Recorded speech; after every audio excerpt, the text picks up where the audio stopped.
Hello everyone, welcome back to your own YouTube channel SV Astrology. So guys, आज का ये video मैं इसलिए बना रहा हूँ just because I just wanted to share with you all a very simple, unique concept about the happiness and sukh in our chart. सो ये concept बहुत ही यूनिक और बहुत सिंपल इसलिए है बिकॉज ये देखना बहुत आसान है, इसको कोई भी देख सकता है अपने चार्ट में. मैंने कुछ टाइम पहले ही इसके बारे में पढ़ा and then I apply it to different charts और मुझे बहुत अच्छा लगा ये concept and I really see it working on all those charts. So इसीलिए मैंने I thought that I should share with you all, और जिसके बाद आप लोग भी देख सकें अपने और अपने रिलेटिव्स और सबके चार्ट्स में, एंड देन आप लोग इसका फ़ायदा उठा सकें इस कॉन्सेप्ट का. सो गाइस, ये कॉन्सेप्ट है क्या कि जैसे हम कभी भी देखते हैं कि हमको सबसे इम्पॉर्टेंट चीज़ क्या होती है अपनी लाइफ में, हमारा होता है हैप्पीनेस और हमको सुख या उस चीज़ का हमको मिले लाइफ में, राइट. तो वो हम कैसे देखते हैं कभी भी अपने किसी चार्ट में, जब हम चार्ट एनालाइज करते हैं, कुंडली देखते हैं किसी की, तो वो हम देखते हैं through 4th house, right, which is called असुख भाव. सुख का स्थान होता है वो, सुख स्थान. तो वहाँ से हम देखते हैं हमारा हैप्पीनेस और सुख के बारे में. तो जब हम उस चार्ट को एनालाइज करते हैं तो हम देखते हैं अच्छा यहाँ पे कितने बेनिफिक प्लैनेट्स हैं या बेनिफिक एस्पेक्ट्स हैं क्या, या मेलेफिक हैं या मेलेफिक एस्पेक्ट्स हैं. देन वी डिसाइड कि happiness will be there in one's life और नॉट. तो चाहे और चीज़ें अच्छी हैं, but again that person will not be content even after getting lot of things in life. So वो हम 4th हाउस से देखते हैं. तो बट होता क्या है कि जब हम ये चीज़ देखते हैं, हम जर्नलाइज प्रोडिक्शन देते हैं D1 को देख के कि अच्छा ठीक है, ये अच्छा है 4th हाउस तो सुख है, हैप्पीनेस है, नहीं कम है तो मेलेफिक्स हैं, ज़्यादा एस्पेक्ट्स हैं तो नहीं है, या फिर है बट इतना नहीं है और बुरा भी नहीं है, ओके ओके. तो जब हम ये प्रोडिक्शन देते हैं तो उसमें होता क्या है कि ये जो D1 चार्ट होता है, D1 chart is all about us, right. So जो हैप्पीनेस है या जो सुख है, ये हमारे अपने लिए, जैसे कि हमारी खुद की बॉडी से या हमारे खुद के कर्मों से जो हमको मिल रहा है, हम वो देखते हैं. बट इसमें क्या है कि एक पार्ट जो मिसिंग हो जाता है वो हो जाता है कि बिकॉज हमारी लाइफ में बहुत सारी और चीज़ें और बहुत सारे और लोग हैं जिनसे भी हमको सुख और हैप्पीनेस मिलती है. तो वो क्या होता है कि जैसे हमारा D9 चार्ट है जो हमारा होता है शादी और हमारे स्पाउस से रिलेटेड, राइट. सो अब शादी होना एक अलग चीज़ है, होना या ना होना, बट शादी होने के बाद उससे सुख और हैप्पीनेस मिलना एक डिफरेंट चीज़ हो गई. सिमिलरली हमारा करियर, जॉब होना या ना होना एक अलग बात है, या बिजनेस होना ना होना एक अलग बात है, बट काम करने के बाद उस काम से आपको हैप्पीनेस और सुख या आपका कंटेंट होना एक डिफरेंट सिनेरियो है. सिमिलरली बच्चे होना या ना होना एक डिफरेंट कॉन्सेप्ट है, बट उससे उन बच्चों से हमको सुख मिलना या हैप्पीनेस मिलना ये एक टोटली डिफरेंट चीज़ है. And similar thing goes with your education और आपके पेरेंट्स के साथ भी, राइट. तो वो सुख मिलेगा या नहीं मिलेगा, वो हैप्पीनेस हमको मिलेगी, हम कंटेंट होंगे उन सब एरियाज ऑफ आवर लाइफ या नहीं, तो वो एक अलग चीज़ है. तो वो देखने के लिए हमको अपने डिविजनल चार्ट्स देखने पड़ते हैं. डिविजनल चार्ट्स के बारे में आप सबको पता है कि शादी के लिए D9 है, करियर के लिए D10 है, एजुकेशन बेसिक एजुकेशन के लिए हमारा D4 है, बच्चों के लिए या हमारी इंटेलिजेंस के लिए D7 है, पेरेंट्स के लिए D12 है. तो ये चार्ट्स हम एनालाइज करते हैं और हम फिर देखते हैं कि क्या हम इन एरियाज ऑफ आवर लाइफ हमारा हैप्पीनेस है, सुख है, या हम कंटेंट हैं या नहीं है, apart from our D1, right. So देखने के लिए same principle goes with all these charts also. जो हम D1 के लिए देखते हैं, हमको एनालाइज करना होता है हमारा 4th house and 4th Lord.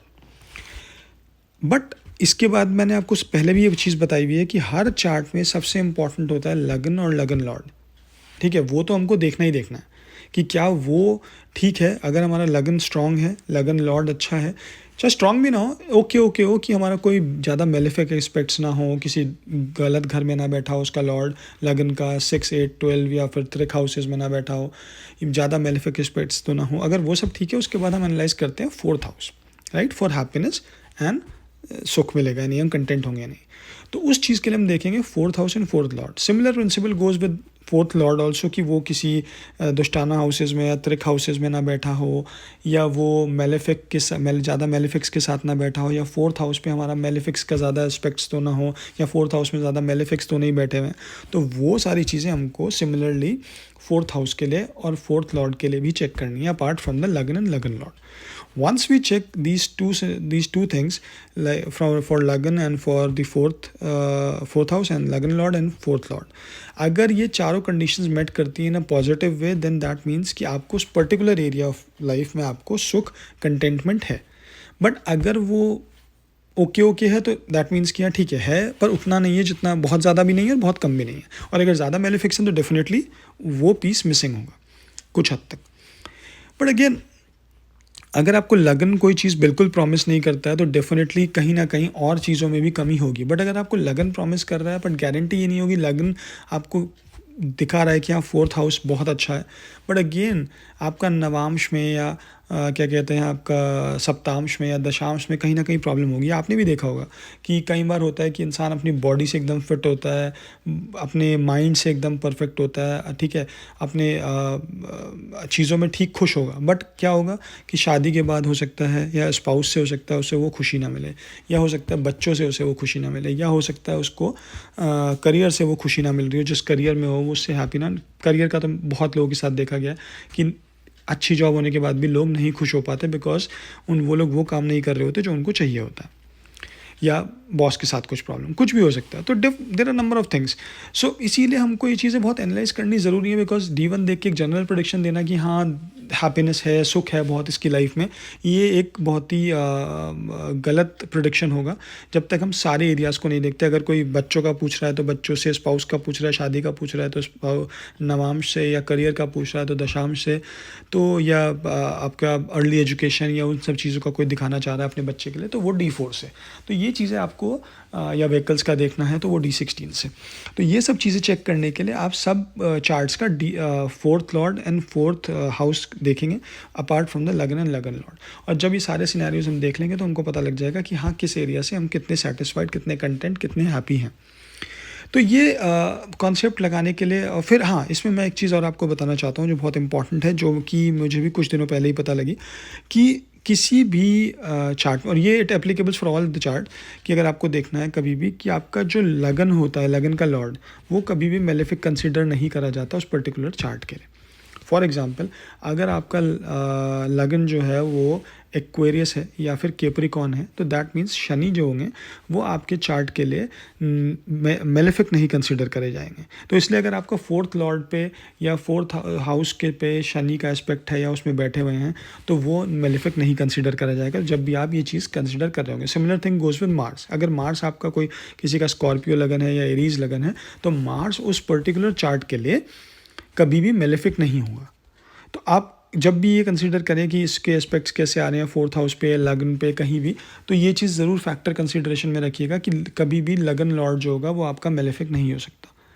तो वो उसको मेलेफिक फैक्टर में मत लीजिए. हाँ और प्लैनेट्स अगर होंगे जैसे राहु केतु या कोई और तो उनको आप कंसीडर करेंगे मेलेफिक्स में, and then you will see कि कितने मेलेफिक्स एंड कितने बेनिफिक्स का एस्पेक्ट आपको पहुँच रहा है. तो तब आप एनालाइज करेंगे कि ये फोर्थ हाउस हमारा अच्छा है नहीं है, लगन हमारा अच्छा है नहीं है, fourth lord and fourth house लगन लॉर्ड हमारा अच्छा है नहीं है, and then you will come to a conclusion कि this particular area of our life is good और we are getting happiness from this area, we will be getting happiness from this area. So ये चीज़ें analyse करने के बाद आप सारी चीज़ें देखेंगे, एंड देन अगेन लगन तो देखना बहुत ज़रूरी है.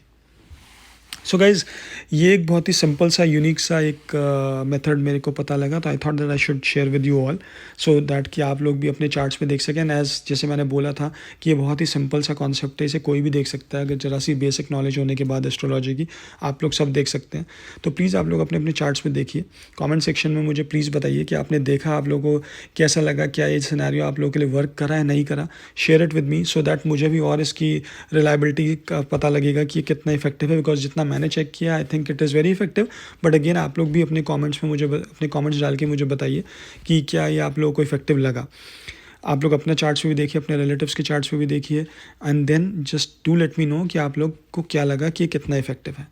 एंड अगेन अपना आपको कोई क्वेश्चंस हैं तो आप लोग वो क्वेश्चंस मुझसे पूछ सकते हैं. I will be more than happy to answer those.